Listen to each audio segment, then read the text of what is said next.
Hello students, welcome again. In our previous class, we have done the charge distribution where we have calculated the electric field intensity due to a thin circular ring. So we have taken a ring and due to this ring, we have calculated the field on the axial line of the ring.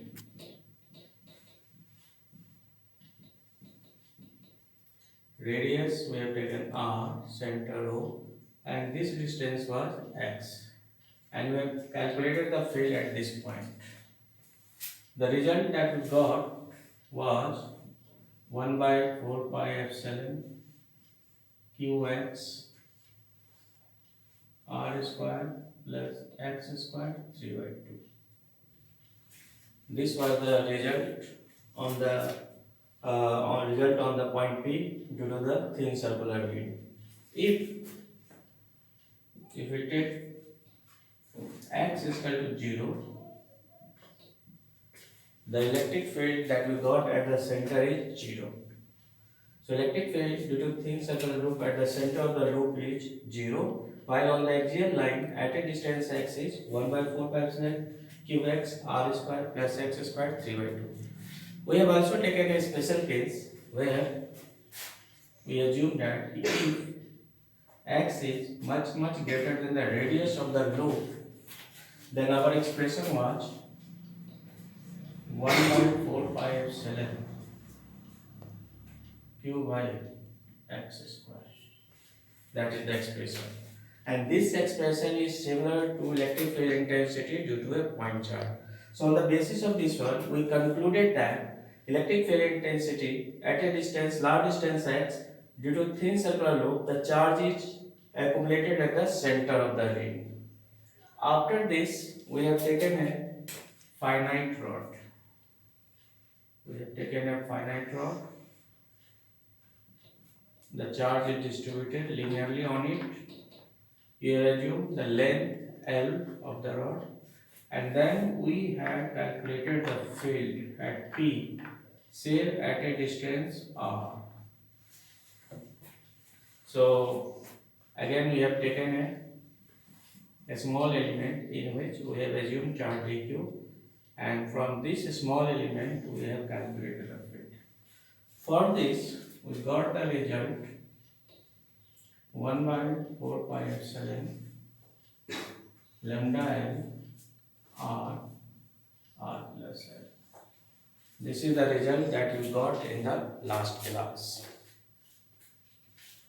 Now, if you want to express this result in terms of charge, then we also know charge is equal to lambda is equal to charge per unit length. So, in terms of charge, the above expression becomes 1 by 4 pi epsilon.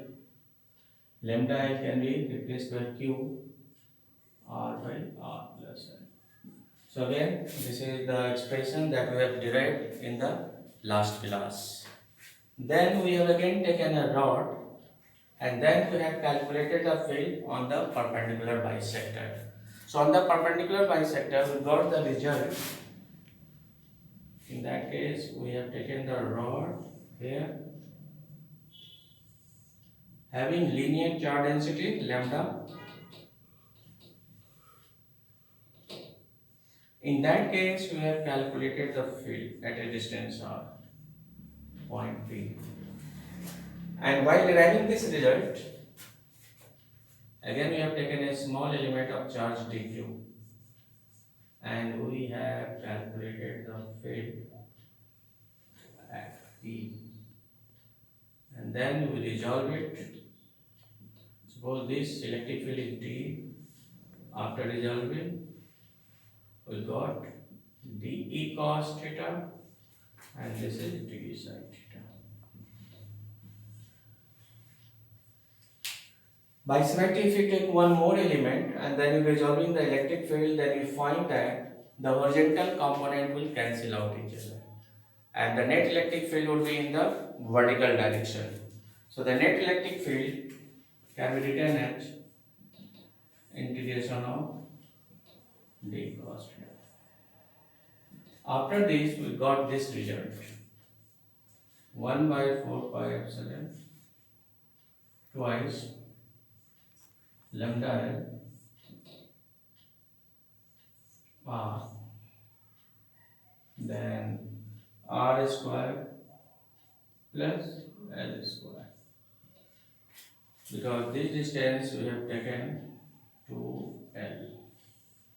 For simplicity, we have taken the distance 2L.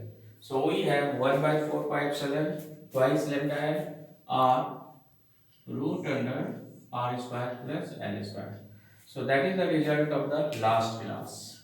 So first we have taken a thin rod, then a finite rod, we have calculated the field on the axial line, then we have taken a further finite rod. Here for simplicity we have assumed the length of the rod is 2L, then we have calculated the field at a perpendicular distance R, and that result was 1 by 4 pi epsilon twice lambda root under R square plus L square. In terms of charge, here again we can write down lambda is equal to charge, and here total length is 2F. So in terms of charge, 1 by 4 pi epsilon Q by R root under R square plus L square. Now today we are going to find the electric field intensity now due to an infinitely thin rod. So now we take an infinite rod and then we calculate the electric field intensity. This question is also given in the NCERT. Question number 1.30. So the topic is electric field intensity.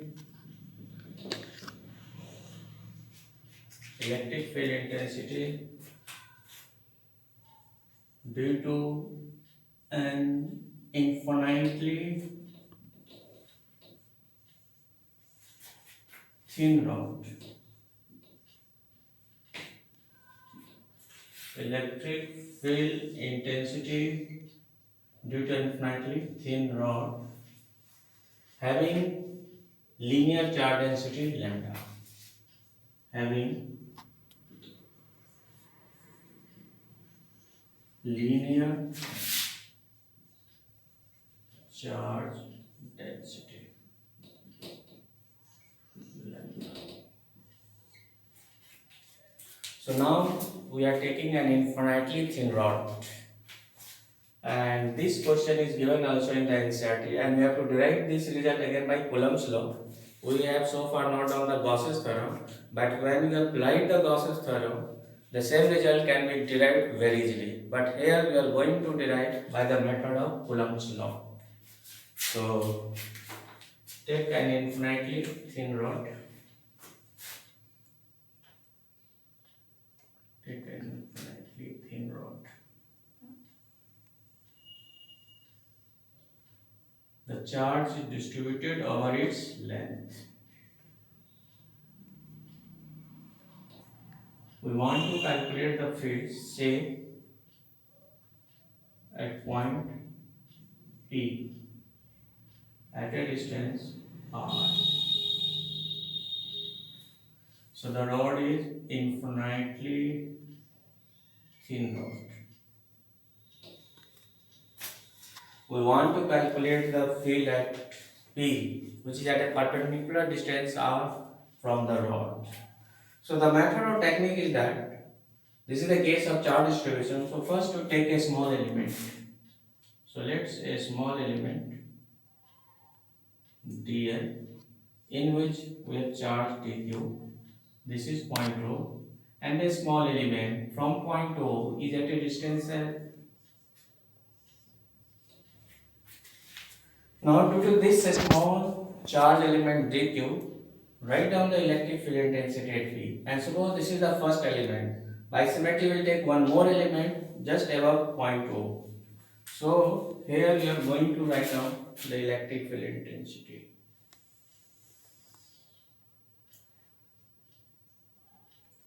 say this angle is theta.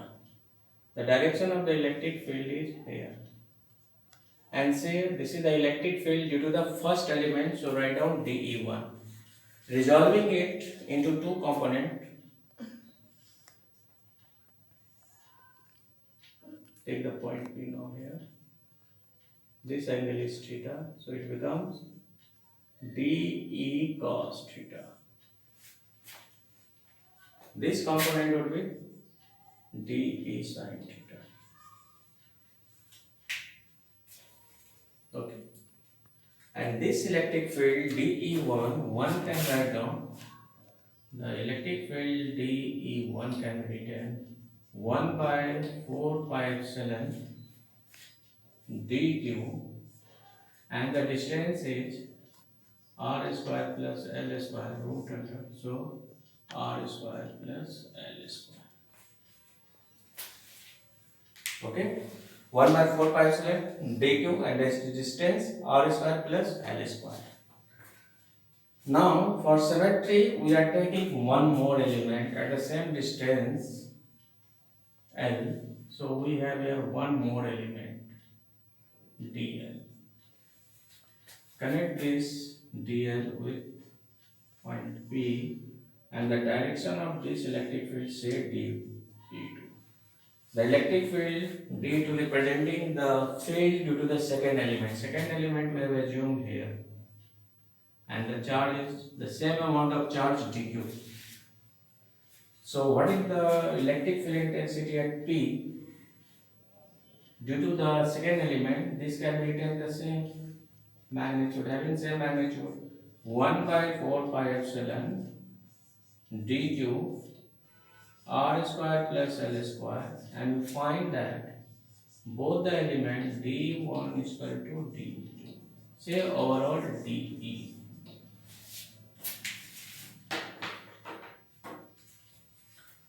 Also resolving this one, we find that this angle theta, so this is theta, this is d, now assume this is d1, dE2 sin theta, this is dE1.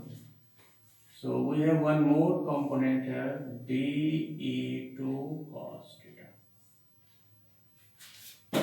So by resolving we find that the vertical component will cancel out each other, and the net electric field due to two pair of elements is going in the horizontal direction. So in this way we can take many elements on both sides of O, and every time we find that the vertical component will cancel out each other and the net electric field will be taken along the horizontal direction. So we have many elements along the horizontal direction, which means that we have to take the integration of the d. So net electric field net can be written as integration of dE cos theta, where we assume that dE1 dE2 is equal to dE. Now we have to integrate this one. Now put the value of dE. What is the value of dE? dE1 is equal to dE2 are equal. So let's put the value. d can be written 1 by 4 pi epsilon. dq can be written as lambda dl. Then r square plus l square into cos theta. Now this integration is theta dependent, because if we take the element slowly in the downward direction, we find that the angle theta is changing. In the same way, if we take the element vertically upward, slowly going vertically upward, the value of theta is changing. So here the integration is theta dependent. So here we have to change the value of dl in terms of d theta. So let's try this one.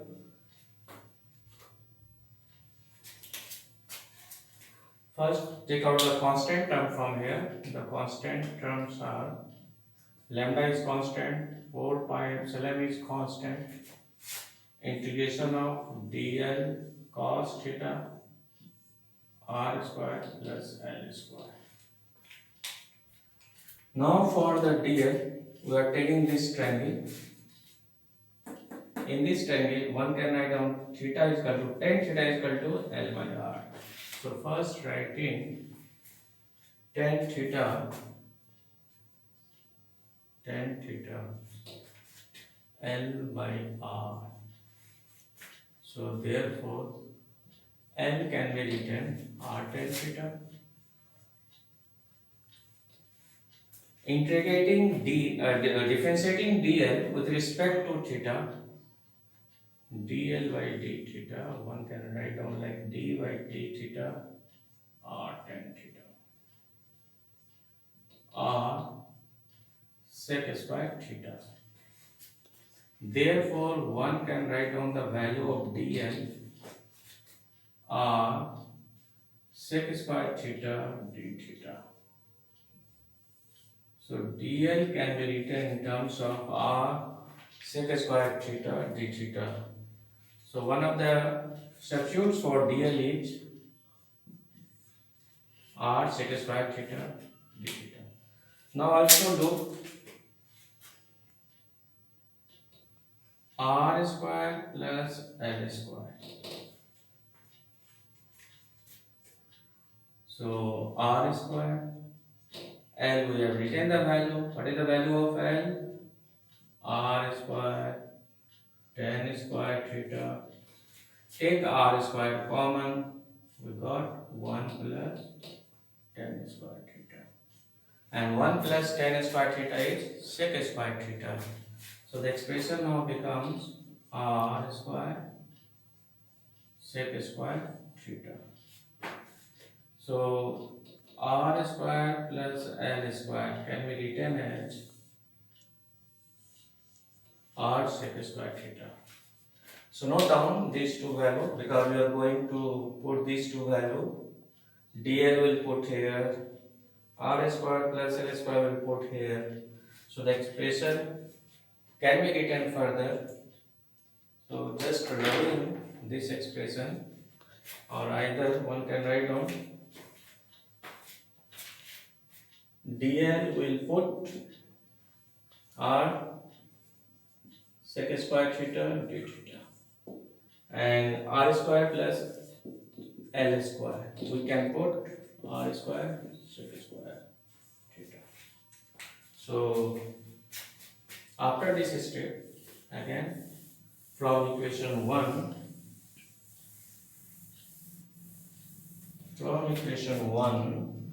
one can write down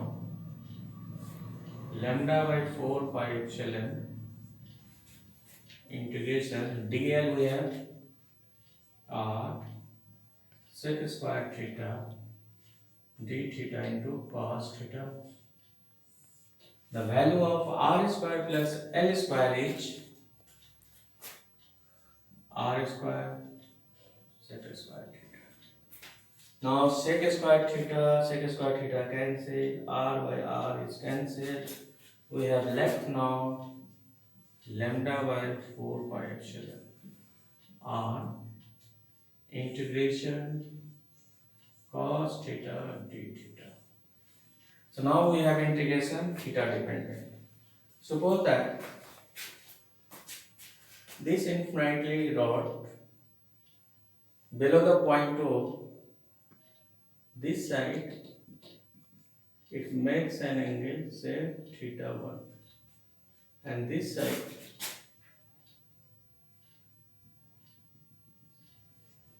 it is going up to angle theta 2. So here the integration can be taken from lower limit theta 1, upper limit theta 2. It is going in the downward direction, so minus theta. So that is the limit. So now lambda by 4 pi epsilon r. Now the integration of cos theta is sin theta, and the limits theta 1, theta 2.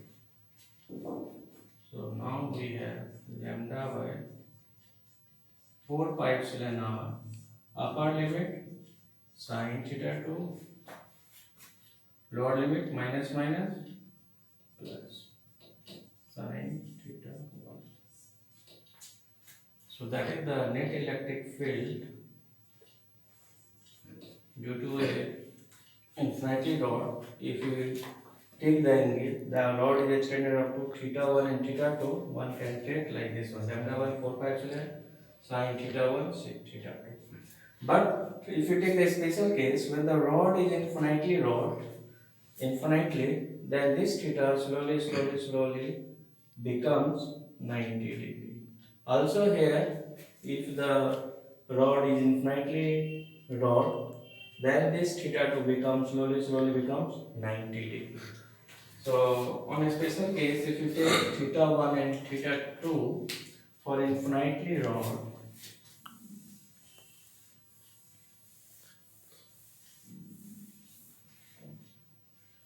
for infinitely rod,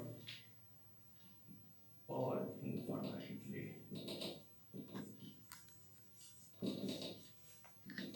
thin rod, theta 1 also 90 degree or pi by 2, theta 2 also pi by 2. So the expression now becomes electric field intensity lambda by 4 pi epsilon r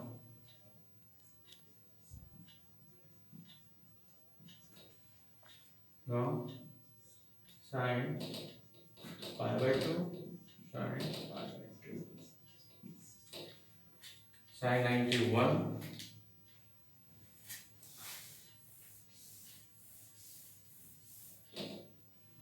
so the expression is lambda by 4 pi epsilon r into 1 plus 1 that is 2.